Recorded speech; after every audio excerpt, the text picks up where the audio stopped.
નમસ્કાર વાલા વિદ્યાર્થી મિત્રો, કેમ છો? મજામાં ને? આજે આપણે ધોરણ 9માં વિકાસ પરીક્ષા લક્ષી અસાઇનમેન્ટ વાર્ષિક પરીક્ષા 2026માં આજે આદર્શ પ્રશ્નપત્ર સહિત તમારે જે અહીંયા છે, બરાબર વિદ્યાર્થી મિત્રો,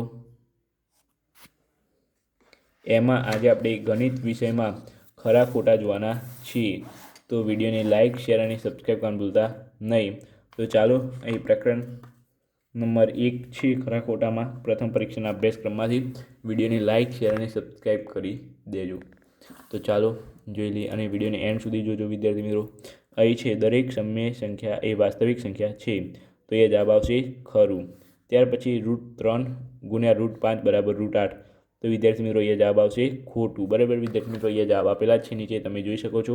ત્યાર પછી છે √49 એ અસમય સંખ્યા છે, તો એ જવાબ આવશે ખોટું.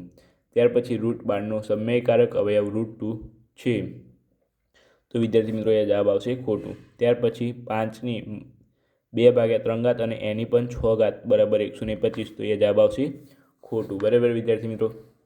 ત્યાર પછી આગળ આપણે પ્રકરણ નંબર 2માંથી વાત કરીએ, પ્રથમ પરીક્ષાના અભ્યાસક્રમમાંથી. જો m+n+p બરાબર 0 હોય તો m³ + n³ + p³ બરાબર 3mpn થાય, તો એ જવાબ આવશે ખરું. ત્યાર પછી અહીં જવાબ છે ખરું એનું. બરાબર. ત્યાર પછી 2 નંબર છે p(x) બરાબર x² 3x³ + 5ની 2 છે, તો એ જવાબ આવશે ખરું.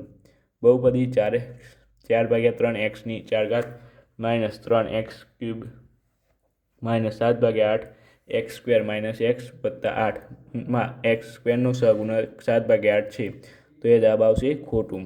ત્યાર પછી છે 2/3x + 7/9 એ સુરેખ બહુપદી છે, તો એ જવાબ આવશે ખરું. ત્યાર પછી અહીંયા આગળ જોઈએ, x³ - 27 ને x + 3 વડે ભાગતા શેષ 0 મળે છે, તો એ જવાબ આવશે ખરું. ત્યાર પછી વિદ્યાર્થી મિત્રો અહીં આગળ પ્રકરણ નંબર 5 જોઈ લઈએ, પ્રથમ પરીક્ષાના અભ્યાસક્રમમાંથી છે. સૌ પ્રથમ જ્ઞાન સાબિતી ગણિતશાસ્ત્ર આર્યભટ્ટે આપી હતી, તો એ જવાબ આવશે ખોટું. બરાબર વિદ્યાર્થી મિત્રો, એ જવાબ આવશે ખોટું.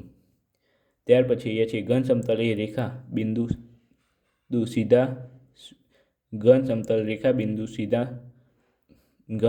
રેખા બિંદુ સુધીના ચરણોમાં દરેક ચરણમાં એક પરિણામ ઘટતું જાય છે, તો એ જવાબ આવશે સાચું. પૃષ્ઠને ઢાળ રેખા હોય છે, તો એ જવાબ આવશે ખરું.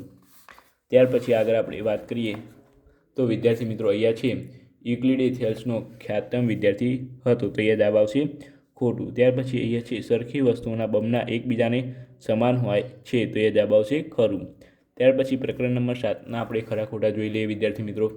તો એ પ્રકરણ નંબર 7ના છે 5 ખરા ખોટા છે. બરાબર. ત્યાર પછી આપણે પ્રશ્ન નંબર 4 આપણે બીજા વિડીયોમાં જોઈશું.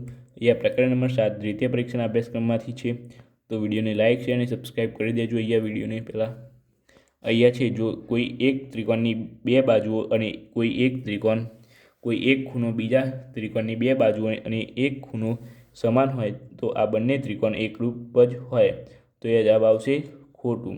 ત્યાર પછી અહીંયા છે જો ત્રિકોણ ABC એકરૂપ ત્રિકોણ PRPQ હોય તો BC બરાબર QR થાય, તો એ જવાબ આવશે ખોટું. ત્યાર પછી અહીંયા છે ત્રિકોણ ABCમાં ખૂણો B બરાબર ખૂણો C હોય તો AB બરાબર BC થાય, તો એ જવાબ આવશે ખોટું. ત્યાર પછી અહીં તમારે ત્રિકોણ ABCમાં ખૂણો A બરાબર 30 હોય અને ખૂણો B બરાબર 60 હોય તો AC બરાબર 2BC થાય, તો એ જવાબ આવશે તમારે વિદ્યાર્થી મિત્રો ખોટું. ત્યાર પછી અહીંયા છે લઘુકોણ ત્રિકોણમાં ત્રણેય ખૂણાઓ લઘુકોણ હોય છે, તો એ જવાબ આવશે સાચું. લઘુકોણ ત્રિકોણમાં ત્રણેય ખૂણાઓ હંમેશા લઘુકોણ જ હોય, આ યાદ રાખજો, IMP છે.